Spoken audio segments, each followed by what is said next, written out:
जय हिंद दोस्तों, कैसे हैं आप लोग। स्वागत है आपका यूपीपीसीएस हिंदी के चैनल में। तो फ्रेंड्स, हम लोग जो है एनसीईआरटी की जो क्लास कर रहे थे, उस एनसीईआरटी क्लास में हम लोग जो है क्लास नंबर 8 में हम लोग आ चुके हैं। ठीक है। और ये जो हिस्ट्री का जो फाउंडेशन जो क्लास है एनसीईआरटी का, आप इसे करिए, आप इसे करेंगे तो आपको जो है, जब आप जो है मेन जो स्टैटिक पार्ट्स आप पढ़ेंगे तो आपको वहाँ पर बहुत आसानी होगी। ठीक है। तो प्लीज़ आप एनसीईआरटी क्लास नहीं छोड़िएगा, इसको पढ़ते रहिए। ठीक है ना। मैं इसमें इसको नोट्स भी बनाकर दे ही सकता था, लेकिन नोट्स से क्या होगा कि आप जहाँ से कोचिंग करेंगे, ठीक है, वहाँ का भी नोट्स बनाएंगे और आप एनसीईआरटी का भी नोट्स बनाएंगे। उसके बाद भी क्या होगा, आपको बुक आपको जो है पढ़ना पड़ेगा ही। ठीक है ना। इस तरह क्या होगा, आपका जो है टाइम जो है ना कुछ ज़्यादा कंज्यूम हो जाएगा, तो उस टाइम को बचाना जो है बहुत ज़रूरी है। तो आप जो है एनसीईआरटी को क्या रखिए कि एनसीईआरटी को अपने पास रखिए। ठीक है ना। और एनसीईआरटी को पढ़िए। ठीक है ना। इसको नोट्स बनाने की बहुत ज़रूरत नहीं है, इसमें से कुछ इंपॉर्टेंट जो आपको लगे तो उससे क्या करिए, आप ट्रिक लगा लीजिए, थोड़ा सा उसको अंडरलाइन कर लीजिए। बाकी आपको बहुत एनसीईआरटी के नोट्स बनाने की जरूरत नहीं है, क्योंकि एनसीईआरटी जो हम लोग को समझाती है। ठीक है ना। बाकी अगर आप कहीं से और कोचिंग कर रहे हो, उस कोचिंग की नोट्स जरूर बनाइए। और आपको मैं बता दूं कि एनसीईआरटी की और जो है हिस्ट्री की अगर आपको क्लास करनी है तो आप इस चैनल को सब्सक्राइब करिए। और इसमें जो है आप प्लेलिस्ट में जाएंगे तो इसमें जो है बना हुआ है, प्लेलिस्ट में जाएंगे ना तो आपको एंशिएंट हिस्ट्री का, मेडिवल हिस्ट्री का आपको जो है प्लेलिस्ट मिलेगा। आप एंशिएंट हिस्ट्री को वहाँ से आप स्टार्ट करेंगे पढ़ना, और मेडिवल हिस्ट्री को जो स्टार्ट करेंगे आप लोग, तो दोनों क्या है ना कि अपने आप में कंप्लीट नॉलेज है। आप उन दोनों को छोड़िए नहीं, आप उन दोनों को पढ़िए। ये एनसीईआरटी क्लास कर लीजिए, जो 6 से मैं 12 तक पढ़ाऊंगा वहाँ तक कर लीजिए। उसके बाद जो है आप जो एंशिएंट हिस्ट्री के जो मैंने इसी चैनल पर पढ़ाया है उसको देख लीजिए। इसी चैनल पर आपको जो है मेडिवल हिस्ट्री की भी क्लास आपको मिल जाएगी, आप उसे देख लीजिए। आपकी हिस्ट्री की तैयारी कंप्लीट हो जाएगी।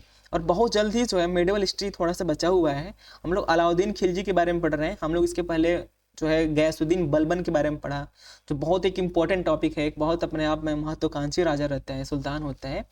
तो जैसे हम लोग मॉडर्न हिस्ट्री कंप्लीट करेंगे, फिर वर्ल्ड हिस्ट्री भी कंप्लीट करेंगे, तो मैं आपको आश्वासन देता हूँ, आपको यकीन दिलाता हूँ कि आपको हिस्ट्री में मेरे से अलावा आपको कहीं जाने की जरूरत नहीं है। अगर आप इस चैनल से जुड़े हैं तो आप एनसीईआरटी पढ़िए इसका, और क्या करिए, एंशिएंट का जो है जो स्टैटिक पोर्शन है वो देखिए। आपको यूपी पीसीएस के लेवल में आपको जो है कोई प्रॉब्लम नहीं होगी। बाकी अगर आप वनडे एग्जाम देते हैं तो आपको तो बिल्कुल टेंशन लेने की जरूरत नहीं है, आपका एनसीईआरटी से ही काम हो जाएगा। ठीक है। लेकिन अगर आप जो है किसी एग्जाम को लेकर बहुत सीरियस हैं, देना है, अच्छे से देना है, तो आप इन दोनों को जो है कंप्लीट करिए, तो आपकी तैयारी क्या होगी, मतलब कंप्लीट हो जाएगी। ठीक है ना। तो आप देखिए। ठीक है। तो हम लोग इसमें जो है क्या है ना कि इसमें क्या दिया है कि तारीखें कितनी महत्वपूर्ण है, 3 चीज़ों को हम लोग पढ़ चुके थे। अब हम लोग को क्या पढ़ना है इसके आगे, हम अवधियां कैसे तय करते हैं। ठीक है ना। जो अवधि होती है, हम अवधि को कैसे तय करते हैं, तो उन चीज़ों को यहाँ से पढ़ना है। ठीक है ना। देखिए, अब 1817 में स्कॉटलैंड के अर्थशास्त्री और राजनीतिक दार्शनिक जेम्स मिल ने 3 विशाल खंडों में ऑस्ट्रिया ब्रिटिश इंडिया, यानी ब्रिटिश भारत का इतिहास, ठीक है, नामक की किताब लिखी। अब इस किताब को आप लोग याद रखेंगे कि जेम्स मिल ने, ठीक है, कौन सी बुक लिखी है, तो हिस्ट्री ऑफ ब्रिटिश इंडिया। तो आप ये जो है आपको जो है वनडे एग्जाम में आपके पूछ सकता है, तो आप इसे याद रखेंगे जेम्स मिल ने कौन सी पुस्तकें लिखी है, तो हिस्ट्री ऑफ ब्रिटिश इंडिया, यानी ब्रिटिश भारत का इतिहास। ठीक है ना। इस किताब में उन्होंने भारत के इतिहास को हिंदू, मुस्लिम और ब्रिटिश इन 3 काल खंडों में बांटा था। अब ये जो पुस्तकें हैं ना जो इसमें बता रहे हैं, उस पुस्तकों में क्या किया गया है कि भारत को 3 जो है कैटेगरी में बांटा गया है। वो 3 कैटेगरी क्या क्या है, तो 3 कैटेगरी है, एक हिंदू, दूसरा है मुस्लिम, तीसरा है किसको रखा गया है, ब्रिटिश को, यानी ब्रिटेन ने खुद को रखा है। ठीक है।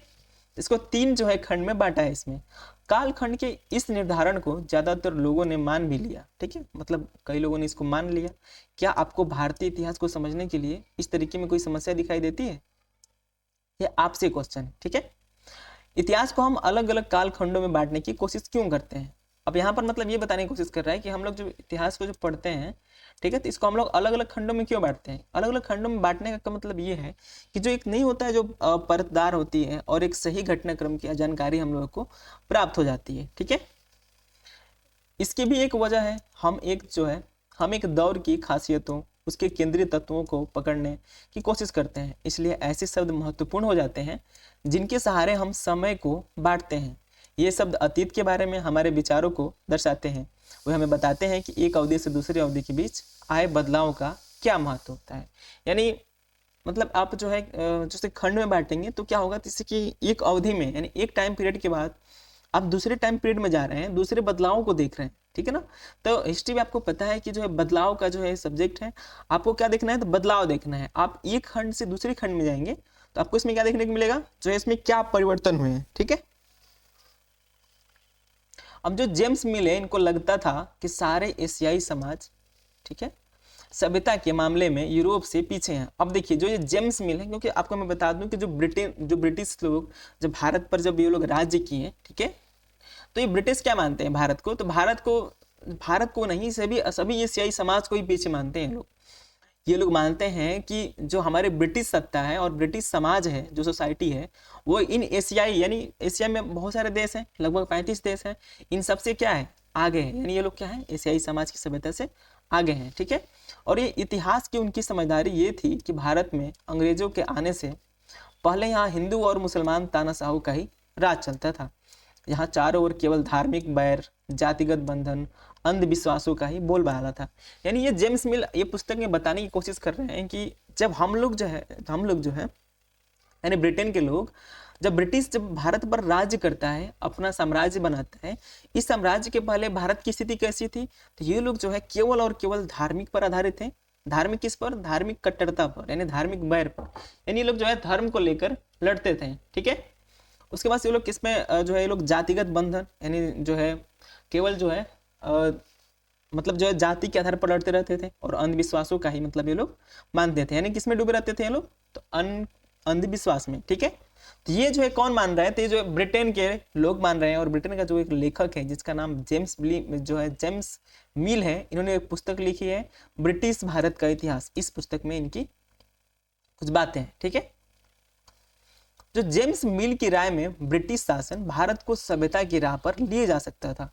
यानी जेम्स मिल ये बताना चाहते हैं कि जो ब्रिटेन है, जब भारत पर राज्य करता है, शासन करता है, तो ब्रिटेन ही क्या करेगा, भारत को एक बेहतर सभ्यता देगा। यानी उनके हिसाब से भारतीय लोग क्या थे, तो असभ्य थे, ठीक है। इस काम के लिए जरूरी था कि भारत में यूरोपीय शिष्टाचार, कला, संस्थानों और कानूनों को लागू किया जाए। अब देखिए ये जेम्स मिल बताना चाहते हैं इस पुस्तक के माध्यम से कि भारत में क्या होना चाहिए, भारत में जो है यूरोपीय जो है शिष्टाचार लागू होना चाहिए, और जो कला है ना, जो ब्रिटेन की जो कला है, यानी जो यूरोपीय जो कला है, वो भारत में आनी चाहिए, वो संस्थान भारत में आना चाहिए, और ब्रिटेन के जो कानून है वो भारत पर लागू होने चाहिए। तब क्या होंगे, भारत के लोग भी समझदार हो जाएंगे, एक तरह से आप कह सकते हैं एक सज्जन व्यक्ति हो जाएंगे, ठीक है। मिल ने तो यह तक सुझाव दिया था कि अंग्रेजों को भारत के सारे भूभाग पर कब्जा कर लेना चाहिए। अब देखिए क्यों कर लेना चाहिए, यानी जेम्स मिल का मानना था कि अंग्रेज जो है ना, यानी जो यूरोपीय लोग हैं, वो क्या करें, भारत के सभी भूभाग पर कब्जा कर लें। क्यों कर लें, ताकि भारतीय जनता को ज्ञान और सुखी जीवन प्रदान किया जा सके। यानी जेम्स मिल के अनुसार भारतीय सुख कब होंगे, जब ब्रिटेन की शिक्षा अपनाएंगे, ठीक है। अब आपका इसके प्रति क्या सुझाव है, आप कमेंट में जरूर बताइएगा कि क्या ब्रिटेन के लोग वास्तव में हम लोग से अच्छे थे, ठीक है। उनका मानना था कि अंग्रेजों की मदद के बिना हिंदुस्तान प्रगति नहीं कर सकता। अंग्रेज कहीं ना कहीं ये भी मानते थे, ये देखिए जो है मतलब ये अंग्रेज ये भी मानते थे ना कि जो है भारतीयों का जो विकास जो है ना, ठीक है, और जो प्रगति है, जो भारत जो है हिंदुस्तान जो प्रगति करेगा, अपना विकास करेगा, तो किसकी मदद से कर पाएगा, अंग्रेजों की मदद से। यानी इनके हिसाब से जो भारतीय लोग हैं वो क्या है, तो गंवार लोग हैं, सिंपल भाषा में आप समझ सकते हैं। इतिहास की इस धारणा में अंग्रेजी शासन प्रगति और सभ्यता का प्रतीक था। अंग्रेजी शासन से पहले सारा अंधकार का दौर था। क्या इस तरह की धारणा को स्वीकार किया जा सकता है? अब देखिए आपके ऊपर सवाल है, क्या आप इस धारणा को स्वीकार करते हैं कि वास्तव में अंग्रेजी शासन जो है क्या कर मतलब भारतीय शासन से बेहतर है, भारतीय संस्कृति से बेहतर है? इसका पॉजिटिव नेगेटिव मैं बता देता, लेकिन अभी एनसीईआरटी हम लोग पढ़ रहे हैं, जब ये क्योंकि ये हिस्ट्री ऑप्शनल का सब्जेक्ट हो जाएगा, ठीक है ना। अगर इसका पॉजिटिव नेगेटिव देखेंगे हम लोग, तो इसका जो है जीएस क्लास में हम लोगों ने अच्छे से देखा है, आप वहां पर जाइए उसको देखिए। बाकी यहाँ पर हम लोग एनसीईआरटी के मैथड्स पढ़ेंगे, ठीक है। तो मैं यहाँ पर आपको पॉजिटिव नेगेटिव बता देता हूँ कि अब देखिए अब ये लोग क्या मानते हैं कि जो अंग्रेज लोग हैं, जो ब्रिटेन के लोग हैं, ये मानते हैं कि भारत क्या है, भारत में जो है इसके अंग्रेजों के शासन से पहले क्या था, अंधकारों का युग था। लेकिन ये सही बात नहीं है। हम लोग पहले आप देख सकते हैं जो सबसे जो है उन्नत नगर सिंधु घाटी सभ्यता, उसका दौर रहा है, जहाँ पर सब लोग समान थे, सबका विकास हो रहा था। अब मैंने आपको इसको भी अच्छे से बताया है, आप इसको भी देखेंगे एंशिएंट हिस्ट्री क्लास में, मैंने पहला लेक्चर के बाद ही मैंने स्टार्ट किया है, तो वहाँ पर आप इसे देख सकते हैं। ठीक है, तो आप सिंधु घाटी सभ्यता में देख सकते हैं कि कैसे जो है वो जो है जो अंग्रेजी जो है ना, ये जो अंग्रेज लोग हैं, जो ब्रिटेन के लोग हैं, जो आज दिखाते हैं, जो इसमें बता रहे हैं कि मैं क्या हूँ, भारतीयों से बेहतर हूँ, लेकिन भारतीय तो लगभग आज से 4000 साल पहले, 4500 साल पहले ही बेहतर थे वो लोग। कितनी विकास किए थे वो लोग सिंधु घाटी सभ्यता में, आप देख सकते हैं। ठीक है, ये चीजें भी रही हैं। तो आप इस धारणा को नहीं मानेंगे कि जो है भारत में इसके पहले अंधकार रहा है। क्या इतिहास के किसी दौर को हिंदू या मुसलमान दौर कहा जा सकता है? क्या इन सारे दौरों में कई तरह के धर्म एक साथ नहीं चलते थे? किसी युग को केवल उस समय के शासकों के धर्म के हिसाब से ही तय करने की जरूरत क्या है? अब इसमें यह बताने का पैराग्राफ में कोशिश कर रहा है कि क्या क्या जो शासक है, जो राजा है, वो जिस धर्म को मान रहा है, ठीक है, तो क्या वही धर्म सबके लिए समान है? वो इसी धर्म को जो है तवज्जो दी जानी चाहिए, उसको महत्व देना चाहिए? तो ये बात आपके ऊपर क्वेश्चन है, आप इसको सोचिएगा गंभीरता से। ठीक है ना, कि क्या जो मान लीजिए हम लोग के जो देश है, ठीक है, आज क्या है, हम लोग के देश में धर्मनिरपेक्ष है। हम लोग को जो है किसी जो है मतलब सब लोग अपने अपने धर्म के हिसाब से क्या कर सकते हैं, अपना धार्मिक जो अनुष्ठान कर सकते हैं, अपनी पूजा कर सकते हैं, अपनी आस्था कर सकते हैं, अपनी जो है रैलियां निकाल सकते हैं अपने किसके अनुसार, अपने धर्म के अनुसार। क्योंकि राज्य का कोई धर्म नहीं है। क्योंकि भारत में अगर आप पूछेंगे कि भारत का धर्म क्या है, तो भारत का वास्तविक कोई धर्म नहीं है। भारत में क्या है, सर्वधर्म संभाव, यानी सभी धर्म क्या है, समान है। लेकिन कल को क्या हो जाता है कि केवल और केवल कहें, भारत के प्रधानमंत्री कहते हैं कि केवल और केवल क्या हो, हिंदू धर्म जो है भारत की राष्ट्रीय धर्म होना चाहिए। तो ये क्या सही है या गलत है, ये आप जो है सोचिएगा कि क्या मतलब ये केवल और केवल मतलब भारत में लागू कर देने से केवल एक ही धर्म, क्या सबको जो है जीवन समान हो पाएगा, या क्या क्या प्रॉब्लम आएंगी? ये एनसीईआरटी आपको सोचने पर मजबूर करती है। तो आप इसे गंभीरता से सोचिएगा और अपना आंसर कमेंट करिएगा प्लीज। ठीक है, अगर हम ऐसा करते हैं तो इसका मतलब यह कहना चाहते हैं कि औरों के जीवन और तौर तरीकों का कोई महत्व नहीं होता। इसमें यह भी बता ही रहा है कि अगर आप क्या करते हैं, कोई राज्य अगर अपना धर्म बना लेता है तो इसका मतलब वो बाकी जनता के, प्रत्येक व्यक्ति के जो है बातों को नहीं समझता है। ठीक है, यानी उनका कोई महत्व नहीं है। तो हमें यह याद रखना चाहिए कि प्राचीन भारत में सारे शासकों का भी एक धर्म नहीं होता था। अब देखिए, जैसे प्राचीन शासक रहे हैं, अब इस अशोक को ले लीजिए, उसका भी सर्वधर्म संभाव, उसका भी क्या था, सर्वधर्म संभाव था। ठीक है, वो सभी धर्म की पूजा मतलब वो जो है समान भाव से देखता था, लेकिन कहीं ना कहीं उसका झुकाव किसके ओर था, बौद्ध धर्म की ओर। ठीक है, तो बहुत ऐसे सारे शासक हुए हैं जो सर्वधर्म संभाव पर भी शासन किए हैं। अंग्रेजों द्वारा सुझाए गए वर्गीकरण से अलग हटकर इतिहासकार भारतीय इतिहास को आमतौर पर प्राचीन, मध्यकालीन तथा आधुनिक काल में बांट कर देखते हैं। अब अंग्रेज क्या मानते हैं, अंग्रेज मानते हैं कि भारत में कौन सा धर्म है, किसको कैटेगरी में मानते हैं, हिंदू, मुस्लिम, अंग्रेज जो अपने हैं उसको बता रहे हैं। तो लेकिन जो भारतीय जो इतिहासकार हैं वो किस में बांटते हैं, तो प्राचीन भारत में, मध्यकालीन भारत में, जिसमें हम लोग आज पढ़ाई कर रहे हैं उस श्रेणी में। ठीक है, इस विभाजन की भी अपनी समस्याएं हैं। इतिहास को इन खंडों में बांटने की यह समझ भी पश्चिम से ही आई है। पश्चिम में आधुनिक काल को विज्ञान, तर्क, लोकतंत्र, मुक्ति और समानता जैसे आधुनिकता की ताकतों के विकास का युग माना जाता है। ठीक है, उनके लिए मध्यकालीन समाज में वे समाज थे जहां आधुनिक समाज की ये विशेषताएं नहीं थी। क्या हम आपके अध्ययन के लिए आधुनिक काल की अवधारणाओं को बिना सोचे विचारे ऐसे ही अपना सकते हैं? जैसे कि आप इस किताब में देखेंगे, अंग्रेजों के शासन में लोगों के पास समानता, स्वतंत्रता या मुक्ति नहीं थी, न ही आर्थिक विकास और प्रगति का दौर था। बहुत सारे इतिहासकार इस युग को औपनिवेशिक युग मानते हैं। अब एक बात यहाँ से आप समझिए कि जो जेम्स मिल है, ठीक है, वो जेम्स क्या मान रहे हैं, ठीक है ना, वो मान रहा है, वो व्यक्ति मान रहा है कि भारतीय लोग क्या हैं, असभ्य लोग हैं, ये लोग अनपढ़ लोग हैं, इनका विकास किस तरह हो सकता है, केवल और केवल यूरोपीय शासन के द्वारा है, यानी यूरोपीय सिस्टम के द्वारा। यानी यूरोपीय आप कला वहाँ का अपनाएंगे, यूरोपीय जो है भाषा अपनाएंगे, यूरोपीय शिष्टाचार अपनाएंगे, यूरोपीय रहन सहन अपनाएंगे, तो ही भारतीय क्या होंगे, विकास कर सकते हैं। यानी भारतीयों को जो ओरिजिनल पहनावा है धोती कुर्ता, उसमें विकास नहीं हो सकता। जैसा कि आप किसको देखते हैं, स्वामी विवेकानंद को, तो क्या स्वामी विवेकानंद अच्छे व्यक्ति नहीं है?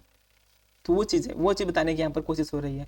तो इसको क्या मानते हैं ना, ये लोग तो अपनी बातें कर रहे हैं, लेकिन जो भारतीय इतिहासकार क्या करते हैं कि इसको जो है जो अब अंग्रेज क्या कर रहे हैं कि मैंने क्या किया, भारत पर आया तो आधुनिकता लेकर आया, ठीक है, और भारत को मैंने विकास के रास्ते पर लेकर गया। लेकिन वास्तविकता ऐसा नहीं है। जब जब अंग्रेज भारत पर राज्य कर रहे थे तो उस समय जो है भारत का जो आर्थिक विकास है बहुत निम्न स्तर का था। जो प्रगति का दौर था बहुत डाउनफॉल हो रहा था, ठीक है, सारे और जो है अकाल पड़ रहे थे। आपको पता है, जब मैं बताऊंगा पढ़ाऊंगा मॉडर्न मॉडर्न हिस्ट्री, उसमें बताऊंगा कि भारत में कितने सारे अकाल हुए हैं। अकालों की जो है कितने कितने मतलब करोड़ों करोड़ लोग जो है एक एक अकाल में मर जाते थे, ठीक है, महामारियां चलती थी। तो ये सब कब था, तो अंग्रेजों के समय थी, ठीक है। तो जो भारतीय इतिहासकार हैं इसको क्या मानते हैं कि जो अंग्रेज जो है भारत पर शासन किए हैं तो वो एक औपनिवेशिक काल है। अब औपनिवेशिक क्या होता है इसको हम लोग अगले वीडियो में देखेंगे, अगले लेक्चर में देखेंगे, तो आप लोग यहाँ से देखिएगा, ठीक है। तो आज की क्लास में हम लोग बस इतना ही देखेंगे। नेक्स्ट क्लास में यहाँ से देखेंगे हम लोग औपनिवेशिक क्या होते हैं, ठीक है ना। अब हम इसको जो है बहुत अच्छे से समझाएंगे आखिर उपनिवेश होता क्या है, ठीक है।